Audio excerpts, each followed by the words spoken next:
None of the ancient civilizations that destroyed us exist. They're absolute ancient history.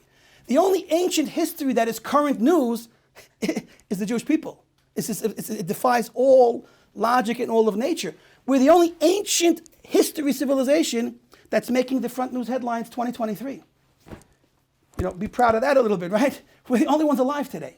And not only are we physically alive carrying a name with no connection to us, we behave, we act, we put on the same tefillin that were put on by Yaakov. In this, we learned they put on the same tefillin. Slightly, the spiritual tefillin, but from Mount Har Sinai, we have the same tefillin that Moshe had. We have the same customs, the same language, the same values, the same Torah. When the world was running around in darkness, barbarians killing each other, and of course we have, remnants of those barbarians today killing each other, we were sitting down in court discussing what you have to do if you find a lost object. I have to return it. How do I return it? Can I build a fence this high, block that guy's sunlight? Imagine, 3,000 years ago we were discussing if I'm allowed to block someone's sunlight if I want to build a wall or not. Talk about sensitivity. Talk about, the idea of the essence of what a human being can become, godlike. One example from Moshe Rabbeinu. Think about this. In the time of redeeming the Jews from Egypt, the first plague that was sent upon the Egyptians was to turn the river into blood. And so what happened?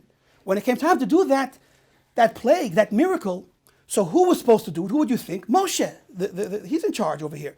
But Moshe could not strike the water and turn it into blood. You know why?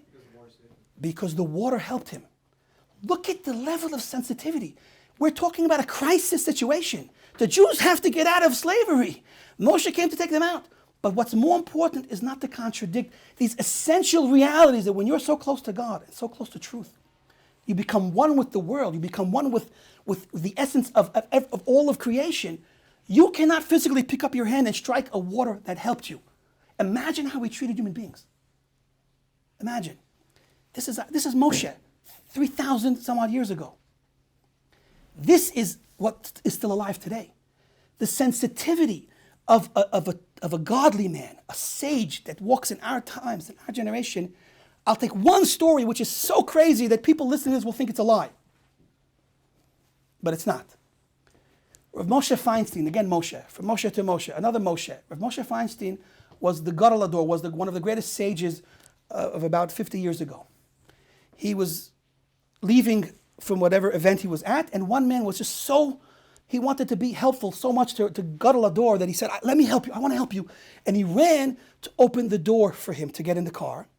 And in haste, he closed the door, and it turns out that he closed the door on the hand of Rav Moshe Feinstein. So imagine, you have a 70, 80-year-old man with a car door slammed on his hand. He sat there quietly, without making a sound, and told the driver to politely pull away. And when they got out of sight of that man, he said, please stop the car for a second. And he opened the door, took out his hand that was bleeding. And the driver was beside himself. What are you doing? What happened? How could you, why didn't you say something? He said, I couldn't bear the pain to know that I would have caused that man the harm that I would cause him mentally, emotionally, if he knew that he did this to me.